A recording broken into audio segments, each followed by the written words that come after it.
성도 여러분 안녕하십니까? 이제 점점 이 성도님들의 교회 참석 숫자가 많아지고 코로나가 상당히 완화되고 또 진정되어 가는 것 같습니다. 또 한편의 소식으로는 10주나 또 12주 이후에는 또 급격하게 범람할지도 모른다라고 하는 기후가 우리의 편에 있습니다. 그러면 어떻습니까? 지금처럼 견뎌왔던 것처럼 견디고 또 견디는 게 우리의 역할이라고 생각을 합니다. 하나님의 은혜와 사랑으로 또 앞으로의 삶에 있어서도 하나님께서 극진히 우리 교회와 병원과 성도님들 각 가정을 잘 지켜주시기를 간절히 바랍니다. 언제부터인가 제가 제일 좋아하는 단어가 있습니다. 그리고 그 단어는 제 인생의 새로운 이정표가 되고 있습니다. 그 단어는 맡김이라는 단어입니다. 그래서 제가 설교를 준비하면서 지나온 설교에서도 맡김에 대한 여러 번의 설교들이 있었다는 사실을 알게 되었습니다. 한번 살펴보면 하나님께 맡기십시오. 또 가장 어려운 결단 맡김. 그리고 오늘 다시 온전한 맡김이라는 말로 설교를 하고 있습니다. 생각해 보면 제가 이 단어에 이렇게 여러 번 집착을 하고 또 언급을 하고 말을 하고 또 이렇게 여러 번 설교하는 것은 좋아서이기도 하겠지만은 아마도 제 자신이 이 온전한 맡김을 실행하지 못하거나 또 맡긴다고 하면서도 고뇌하기 때문이 아닌가 생각을 합니다. 맡겨야지, 또 맡겨야지, 맡겨야 하는데 맡기는 것이 좋은데라고 하면서도 그렇게 하지 못하는 저의 연약한 마음을 대변하는 것이 아닌가 생각을 합니다. 맞습니다. 그러다 문득 어느 날 이른 아침에 제 마음에 들어온 예언의 신의 한 구절이 저를 또 일깨웠습니다. 그대의 염려와 시련이 무엇이든지 그대의 사정을 주님 앞에 내놓으라. 그리하면 그대의 정신은 넉넉히 인내하게 될 것이다. 난처하고 어려운 일에서 스스로 해결될 길이 그대에게 열려질 것이다. 그대 자신이 연약하고 속절없다는 것을 알면 알수록 그분의 능력 안에서 그대는 더욱 강해질 것이다. 그대의 짐이 무거우면 무거울수록 그대의 짐을 져주시는 분에게 그 짐들을 맡김으로써 얻는 안식은 더욱 복될 것이다. 여기에 쓰여진 한 문장이 제 마음에 확 와닿았습니다. 맡김으로써 얻는 안식이라는 이 말에서 그렇게 하지 못하고 살아온 저의 삶을 생각하고 떠올리고 회개하게 되었다는 사실입니다. 그런데 이 말은 이미 아주 오래전에 예수님께서 이 땅에 계실 때에 하셨던 주옥 같은 당신의 말씀을 이렇게 연상적으로 떠올리게 했습니다. 수고하고 무거운 짐진 자들아 다 내게로 오라. 내가 너희를 쉬게 하리라. 나는 마음이 온유하고 겸손하니 나의 멍에를 메고 내게 배우라. 그러면 너희 마음이 쉼을 얻으리니. 또 여기에서 어떤 문장이 있냐면 내가 다 맡기게 되면 어떻게 돼요?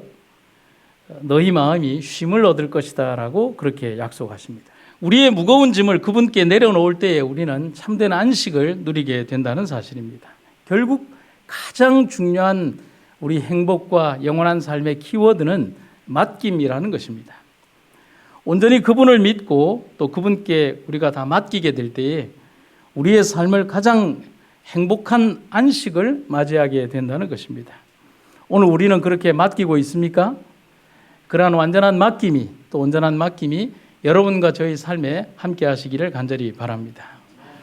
오늘 설교를 준비를 하면서 먼저 요나가 떠올랐습니다. 먼저 요나 이야기를 한번 해볼까요? 그런데 요나라는 사람을 언급하다 보면 요나가 아니라 내가 떠오르는 것은 왜일까요? 희한하죠?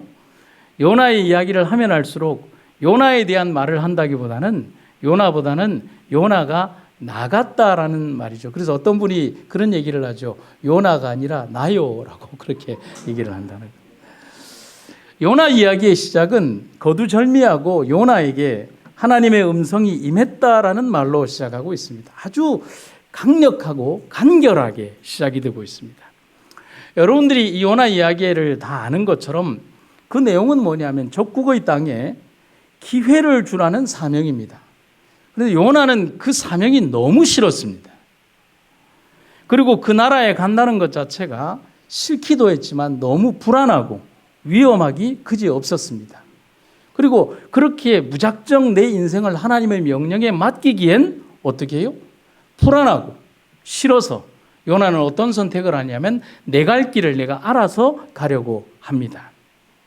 그래서 요나는 주의 낯을 피하러 다시스로 도망하려고 일어나서 욥바로 내려갔습니다. 그런데 욥바에 이르니까 마침 다시스로 가는 배가 있었다고 했고, 그래서 요나는 주의 낯을 피하여 멀리 다시스로 도망하려고 뱃삭스를 지불하고 배에 올랐다라고 기록이 되어 있습니다. 결국 이 이야기를 통해서 우리가 무엇을 연상할 수 있냐면 요나의 이야기라는 맡김이라는 말과는 정반대의 상황을 보여주는 장면이라고 할 수 있겠습니다. 여기 이 장면을 제목을 붙인다면 하나만 더 붙이면 돼요. 어떻게 해요? 안 맡김이라고. 그렇죠? 하나님의 말씀은 맡김인데 요나의 이야기는 안 맡김인 겁니다. 한번 공부를 해볼까요? 요나의 이름의 뜻은 비둘기라는 뜻을 가지고 있습니다. 참 좋죠. 그런데 이 비둘기는 노아 홍수 시대에 육지가 드러난 사실을 가장 먼저 알려준 희망의 메신저가 바로 비둘기입니다. 여러분 여기 성경절에 있는 것처럼 비둘기는 바로 1년이 넘는 기간 동안을 바닷속에 있었던 그들에게 희망의 감람 잎사귀를 물고 왔던 그 동물이 바로 비둘기입니다. 희망의 메신저죠. 그래서 아마도 요나의 이름을 지어준 그의 아버지 아미떼는 그의 아들이 그런 고귀한 사명, 비둘기와도 같은 그런 고귀한 사명을 가진 사람으로 성장해 주기를 바라는 마음으로 요나, 비둘기라고 하는 그런 이름을 지었을 것이라고 생각을 합니다. 아버지가 제 이름을 지으면서 여름 하늘 호에 밝을 철, 여름 하늘에 밝고 빛나는 별과 같은 존재가 되라고 했죠. 이 말은 빛나지만 그렇게 빛나는 존재는 아니지만요. 하지만 이름 속에는 그런 좋은 의미들이 담겨져 있습니다. 그런데 여러분, 아버지가 아무리 그렇게 좋은 이름의 뜻을 담았다고 해도 실제 요나의 삶은 달랐잖아요. 요나는 하나님이 말씀하신 명령과 길을 따라 니느웨로 가기에는 너무 불안하고 싫었습니다. 그 길을 따라서 그냥 내 인생을 무작정 맡기기에는 너무나 고통스러운 선택이고 하기 싫은 선택이었습니다. 그런데 여러분, 우린 여기에서 한 가지 질문을 할 수가 있습니다. 사명이 무엇이고 소명이 무엇입니까? 어떤 단어의 뜻보다도 그것이 가지는 어떤 의미를 생각해야 됩니다. 사명과 소명의 특징은 싫다고 안 하고 무섭다고 안 하고 불안하다고 안 하고 그리고 모든 것이 조건이 안 맞다고 해서 안 하는 것이 아닙니다. 그런 모든 불가능하고 좋지 않은 여건과 환경들이 있다 할지라도 하는 게 사명입니다. 하나님의 명령은 어떤 상황과 여건이 주어진다 할지라도 그것을 믿음으로 받아들이고 가는 것입니다. 기독교 역사 2000년 역사에서 복음이 지금처럼 평안하게 전달되었을 있었던 역사는 겨우 1세기도 되지 않는 역사입니다. 그 모든 기독교의 역사는 피 흘리는 역사였죠. 여러분, 제가 지난 한 주에 맡김이라는 이 주제를 가지고 그렇게 고민하면서 생각에 적게 되었습니다. 그리고 문득 갑자기 떠오르는 생각을 이렇게 옛날에는 메모장에 막 글로 썼는데 요즘은 휴대폰의 메모장에다가 정신없이 맞춤법을 틀려가면서 급히 떠오르는 생각을 정신없이 써내려간 글귀가 있습니다. 제가 별로 수정하지 않고 여기에 한번 여러분들에게 들려드리고 싶습니다. 혹시 이 내용이 좀 여러분들에게 안 맞다 하더라도 그냥 하나님께서 저에게 주신 기별이라고 생각했기 때문에 제가 그대로 이것을 좀 읽어드리겠습니다. 우리 삶을 괴롭히는 최대의 고민은 꾸준하고 한결같은 믿음과 맡김이 부족하다는 것이다. 조금만 좋으면 하하거리다가 조금만 나쁘면 죽겠다고 달려드는 요나식 나쁜 신앙이 우리 삶을 지배하고 있다. 그래서 우리 삶에 참된 기쁨이 없다. 그러니 온전한 맡김도 없다. 죽으면 죽으리다라는 말은 참 좋은 교훈이다. 하지만 그것은 옆집 신앙일 뿐이다. 그저 외치기 좋은 교훈이지 나하고는 별 무관하다. 생수의 가치는 배부른 돼지에게는 그냥 입가심이지만 더운 여름철 열심히 일한 농부에게는 금보다 귀한 생명수다. 그처럼 우리는 자신의 영적 가치를 위하여는 아무것도 하지 않은 채 체험으로 알아야 할 귀한 경험을 그저 듣는 것에만 만족하며 살아가고 있다. 그래서 미디어식 신앙에 길들여진다. 다른 사람의 경험과 다른 사람의 헌심과 다른 사람의 눈물과 다른 사람의 기도 응답에 감동은 하지만 나는 보고 박수 치는데 만족하며 살아간다. 그리고 나는 그렇게 살려고 하지는 않는다. 아니, 그렇게 맡길 자신이 없다. 4월 20일 수요일 아침에 자신이 충분히 그렇게 할 능력도 있고 그래야 할 이유도 알지만 우리의 신앙은 철저히 극장식 신앙에 만족하며 살아가고 있습니다. 왜냐하면 이 극장식 신앙의 최대의 장점은 내가 책임지지 않아도 되고 내가 굳이 나서지 않아도 멋진 주인공들이 다 해결해주고 나는 그냥 스크린에 마지막 자막이 올라갈 때 박수만 쳐주면 되니까요. 그 감동만 나누면 되니까 말입니다. 현대 그리스도인들의 가장 큰 문제점은 그런 극장식 신앙에 우리가 길들여져 있다는 사실입니다. 그럼에도 불구하고 우리는 꾸준히 은혜는 받습니다. 왜냐하면 내가 아니어도 내가 안 해도 내가 굳이 그렇게 하지 않아도 참 잘 되어가는 사업 앞에서 나는 계속적으로 방관자로만 남는 데 익숙해져 있다는 사실입니다. 그래서 제가 이 노트의 제일 마지막에다 이런 질문을 써놨어요. 그리스도인의 불행의 시작은 언제부터일까요? 그러면서 제가 그것에 대한 답을 적지 못하고 있다가 그 절묘한 타이밍을 성경에서 찾게 되었습니다. 그 청년이 재물이 많음으로 이 말씀을 듣고 근심하며 가니라. 재물이 많았던 젊은이가 예수님을 찾아와서 영생을 위해서 내가 무엇을 해야 하냐고 예수님께 질문을 합니다. 그는 계명에 대해서 자신 있게 그것을 지켰다고 말하면서 자랑스럽게 따지듯이 예수님께 질문을 자신 있게 합니다. 이 모든 것을 내가 지켰사오니 아직도 무엇이 부족합니까? 상당히 도전적인 대답이자 질문을 담고 있습니다. 그때 예수님은 대답을 하시면서 그 젊은이를 위해 네가 영생을 얻을 수 있는 가장 완전한 길을 성경에 보면 말씀해 주셨습니다. 그리고 그 후에 와서 나를 쫓으라고 말씀하십니다. 그런데 그 청년이 그 완벽한 대답 앞에 그렇게 할 수가 없었어요.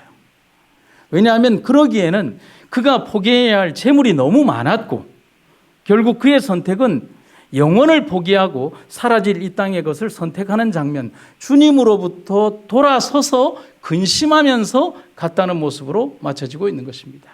그 말은 뭐냐면 지금 자신의 선택이 영원을 포기하는 선택이고 지금 현세에 자기가 가지고 있는 것을 선택하시는 것이라는 사실을 알고 있기에 그의 근심과 함께 그는 예수님의 뒤를 돌아서 가게 되었다는 사실이죠. 우리의 신앙을 한번 되돌아보게 됩니다. 그럼 우리는 과연 하늘을 위해서 우리의 생애를 맡길 준비가 되어 있습니까? 아니면 세상과 천국 사이에서 어떤 것도 선택하지 못한 채 돌로 변해버린 롯의 아내처럼 결국 세상에 남아서 쓰러져 없어져 버릴 소금 기둥으로 전락할 삶을 선택하고 있지는 않습니까? 여러분, 오늘 우리의 고민이 여기에서 깊어지기 시작한다는 사실입니다. 그리스도인이 된다는 것이 무엇을 의미하는지 깊은 깨달음이 있는 자는 누구든지 자기 자신을 약하게 하고 더럽히는 모든 것에서 스스로 순결케 할 것이다.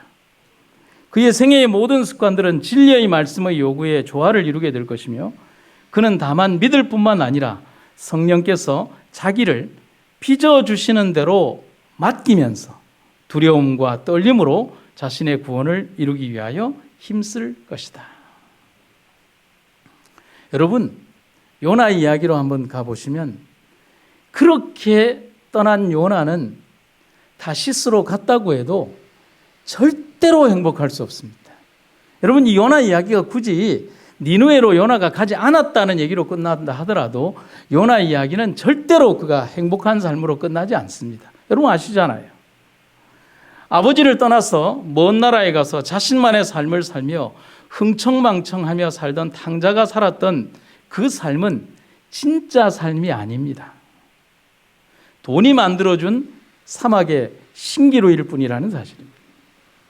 삭도로 머리를 밀기까지 방탕한 삶을 살았던 삼손도 그랬고요. 정욕과 탐욕에 눈이 멀어 신하의 아내를 탐하고 그 남편을 전쟁터에서 죽이도록 교살한 삶을 살았던 다윗의 삶은 절대로 행복하지 않습니다. 다메섹 도상에 오기까지 숨가쁘게 칼을 휘두르며 살았던 바울도 그랬습니다.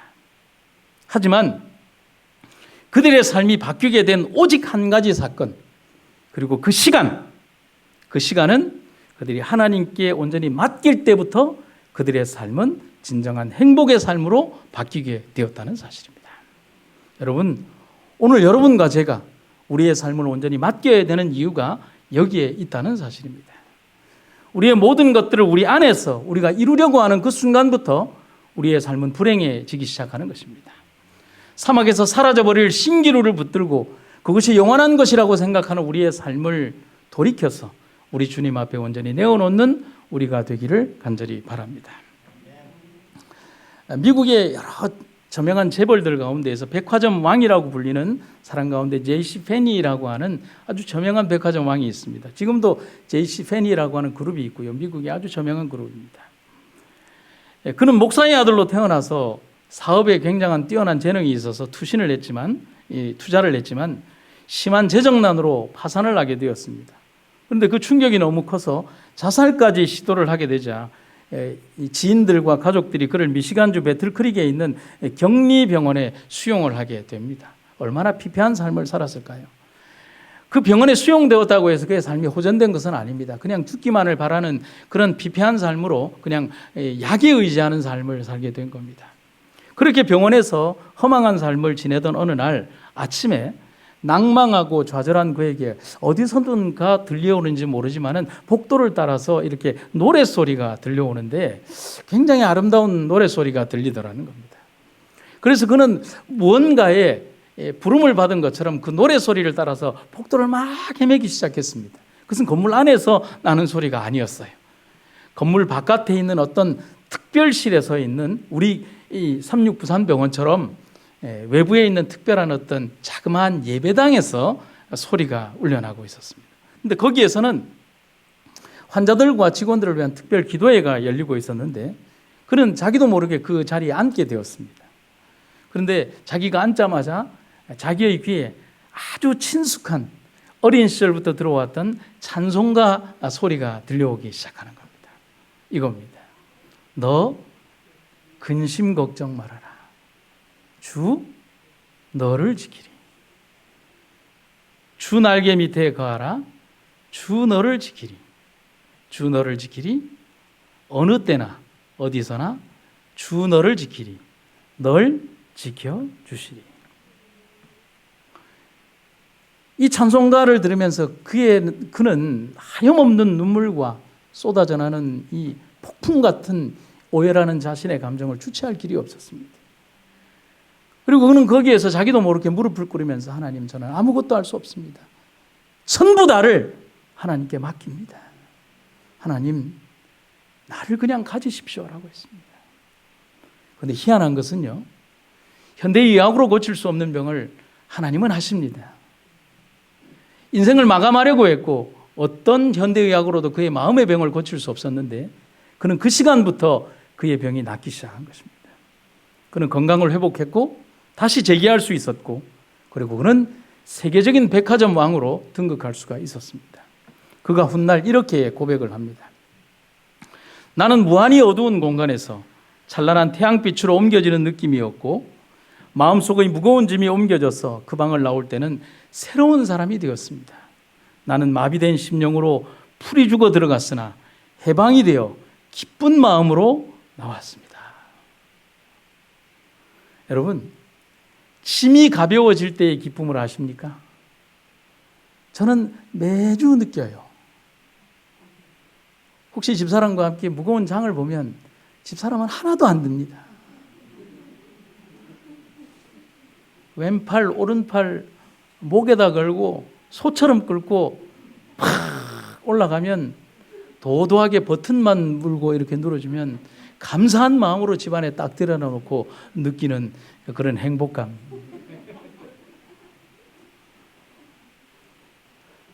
그것뿐만이 아니잖아요. 우리 삶에서 아주 무거운 짐들을 내려놓을 수 없어서 끙끙 앓고 바위처럼 무거운 것을 끙끙 앓고 있다가 그것을 안전한 장소에 내려놓았을 때의 그 행복감.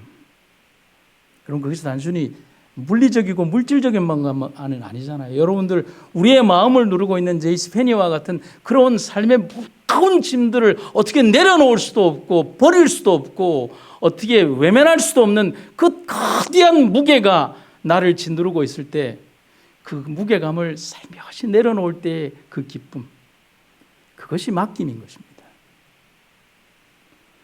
사랑하는 성도 여러분, 삶을 누르는 무섭고 두려운 마음의 짐은 맡기면 행복해집니다. 제가 맡김에 대한 두 번째 주제를 말씀을 드리죠. 맡김. 내가 누구에게? 내가 주님에게. 그리고 주님이 누구에게? 나에게. 여러분, 이게 주제입니다. 우리가 아주 착각하는 부분이 있어요. 우리 그리스도인들은 무엇을 착각하느냐면 항상 내 쪽에서 주님께 무언가 하고 있다고 생각을 해요. 기도를 하고 있다고 생각하고 찬송을 하고 있다고 생각을 하고 헌신을 하고 있다고 생각을 합니다.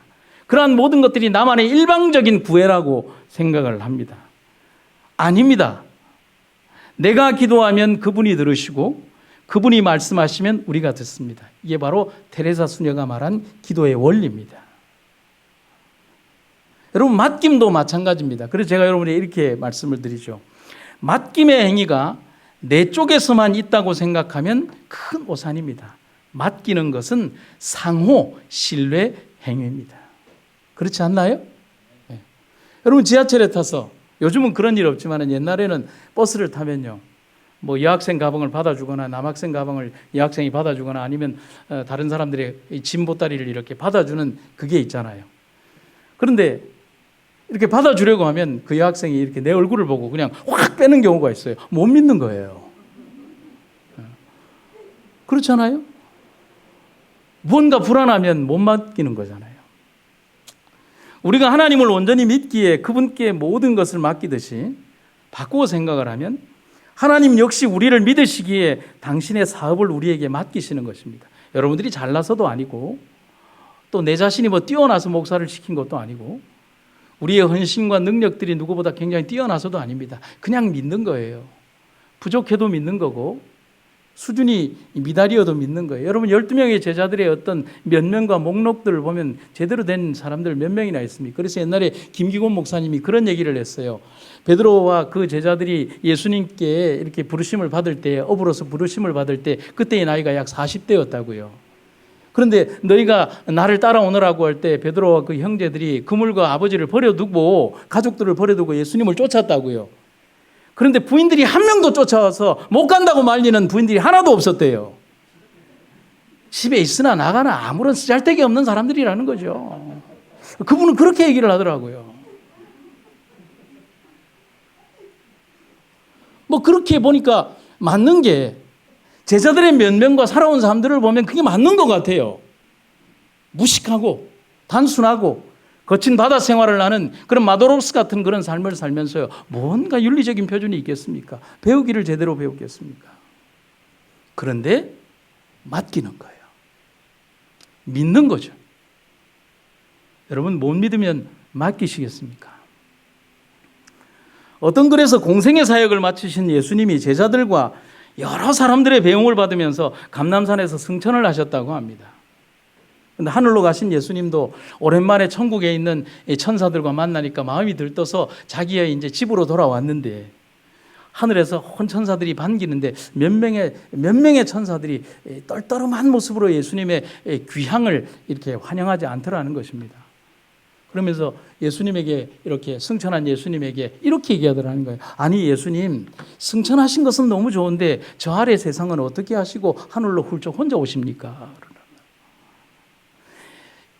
작가의 표현에 의하면 예수님 그때 조금 서운하셨지만 걱정하는 그들을 향해서 이렇게 웃으시면서 대답하셨다고 합니다. 얘들아, 걱정하지 말아라. 저 아래 세상에는 내가 믿고 맡긴 제자들과 증인들이 있다. 그들이 내 일을 할 것이다. 난 그들을 믿는다. 그들이 날 믿듯이 말이다.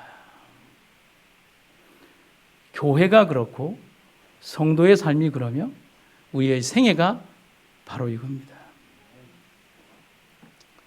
고린도후서 1장 21절, 우리와 여러분을 다 함께 그리스도 안에서 확고하게 세워주시고 또 기름 부어 사명을 맡겨주신 분은 오직 하나님이십니다. 하나님께서는 독생자 그리스도를 통하여 우리를 자신과 화해하게 하셨고 나아가 우리에게 화해의 직분을 맡겨주셨습니다. 곧 하나님께서 그리스도 안에 계시사 세상을 자신과 화해하게 하시며 그들의 방법을 그들에게 돌리지 아니하시고 화해하게 하는 말씀을 우리에게 맡기셨습니다.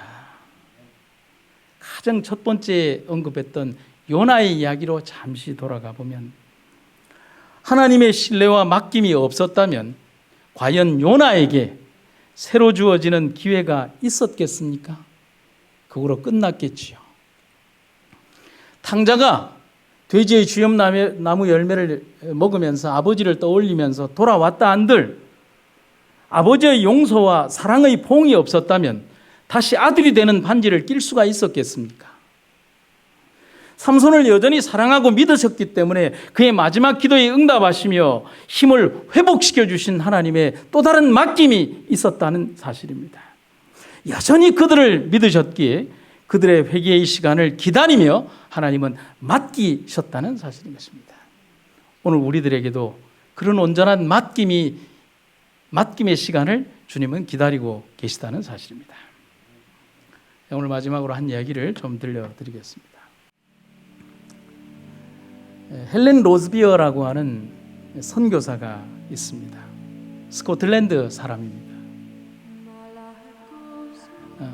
이 헬렌 로즈비어 선교사는 1960년대에 선교했던 대단히 훌륭한 선교사입니다.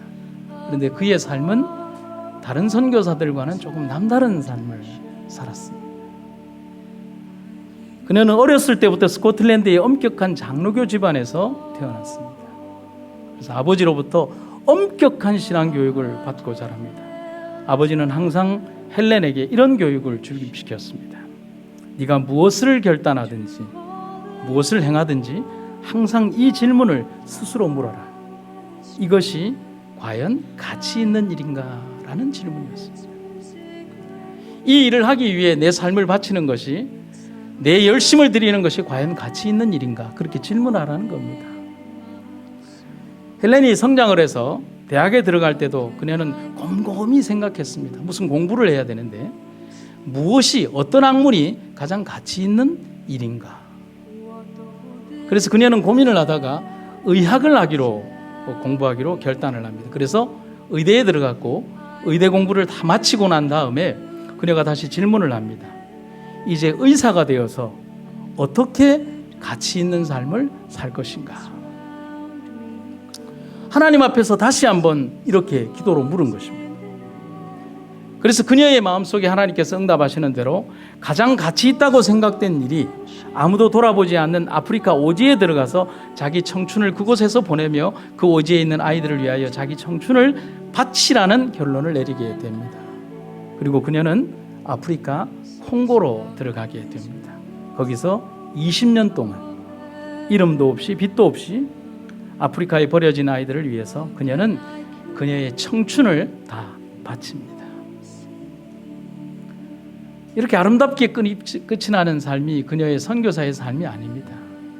그런데 7년이 지난 1960년대부터는 아프리카 전역에서 혁명이 일어나던 시기였습니다.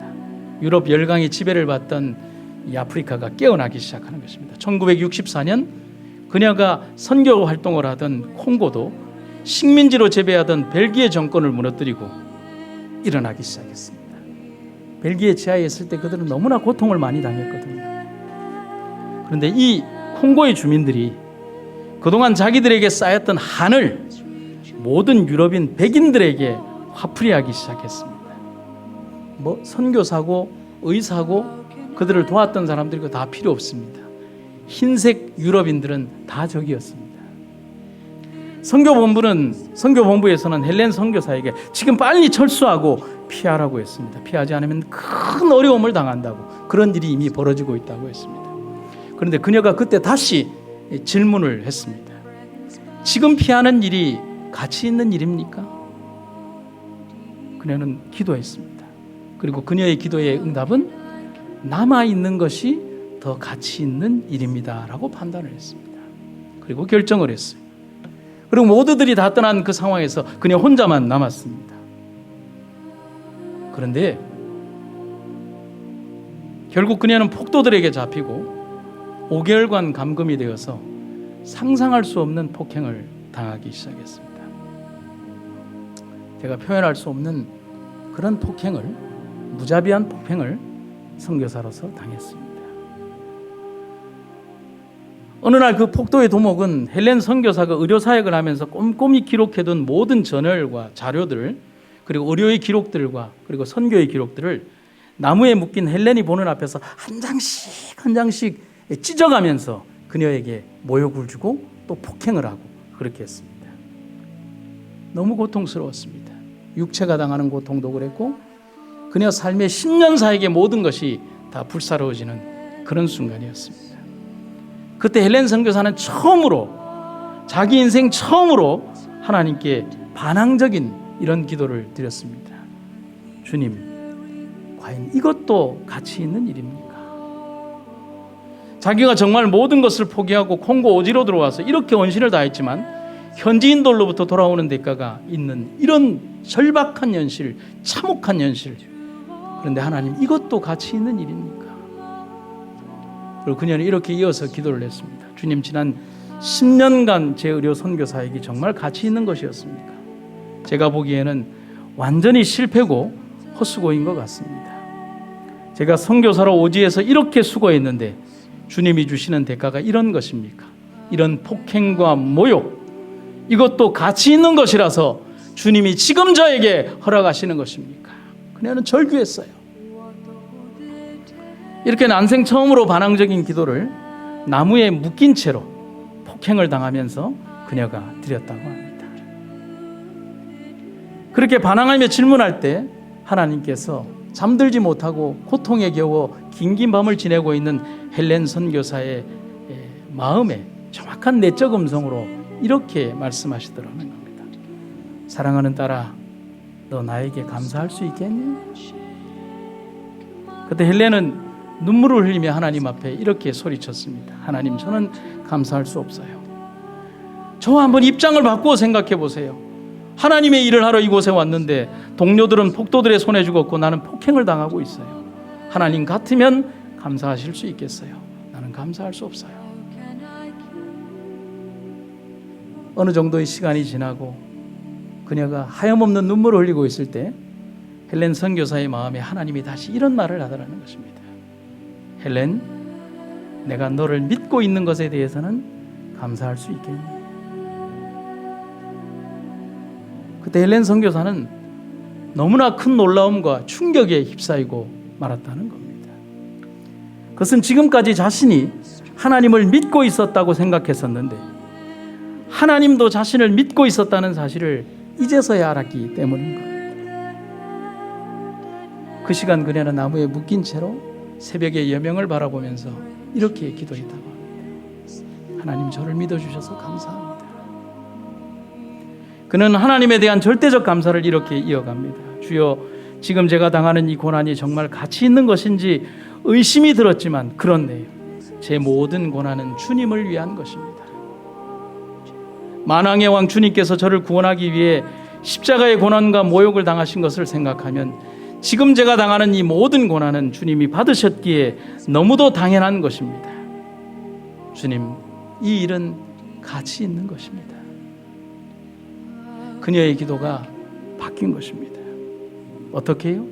그녀의 기도는 주님, 제게 이러셔도 되는 겁니까? 라는 것에서 You are worthy, 당신만이 가치가 있으신 분입니다. 당연합니다로 바뀐 것입니다. 여러분, 그런데 그녀의 이야기는 이렇게 끝나지 않습니다. 그렇게 감금 5개월 후에 그녀는 풀려나서 영국으로 돌아가게 됩니다. 그러나 이렇게 지독한 사명에 사로잡힌, 하나님의 사명에 사로잡힌 그녀는 그 고통의 현장을 1년 후인 1966년 다시 콩고로 돌아와서 무너진 병원을 재건하면서 총 20년간 콩고에서 사역하고 영국으로 돌아와 복음 활동을 하다 2016년 92살의 나이로 주님 품 안에 잠들게 됩니다. 그녀가 잠들면서 그녀가 말합니다. 그토록 고대하던 하나님 안에서 안식을 맞이하노라. 사랑하는 성도 여러분, 고통이 지배했던 그녀의 삶 속에서 그녀는 자신을 믿어주시는 하나님을 통해서 온전한 맡김을 실천합니다. 오늘 우리들, 그렇게 살지 못한 우리들의 삶을 회개합니다. 하늘을 닿아주신 하나님의 사랑과 희생을 우화적 그림으로만 채색을 하고 아름다움으로만 채색을 하고 그저 편하게만 살아가려는 오늘의 우리들을 일깨워 주소서. 고통의 세월을 지나던 그때 헬렌 로즈비어 선교사를 이끌었던 성경 말씀을 읽으면서 말씀을 마치겠습니다. 그녀의 평생의 인도자가 되었던 말씀. 우리가 이 보배를 질그릇에 가졌으니 이는 능력의 힘이 큰 것이 하나님께 있고 우리에게 있지 아니함을 알게 하려 함이라. 우리가 사방으로 우겨쌈을 당하여도 쌓이지 아니하며 답답한 일을 당하여도 낙심하지 아니하며 핍박을 받아도 버림받지 아니하며 거꾸로 뜨림을 당하여도 망하지 아니하고 우리가 항상 예수 죽인 것을 몸에 짊어지면 예수의 생명도 우리 몸에 나타나게 하려 함이라. 온전한 맡김, 나에게 맡겨주시는 하나님의 온전한 믿음, 우리는 그로 인하여 이 삶을 살아갈 이유를 가지게 됩니다. 오늘 주님의 은혜가 여러분들과 함께 하시기를 간절히 바랍니다.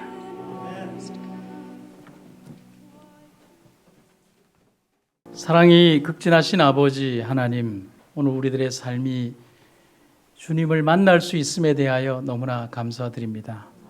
우리들의 삶이 하나님을 온전히 선택하고 또 우리를 선택하신 하나님 은혜 가운데 가게 하신 주의 은혜를 인하여 감사드립니다.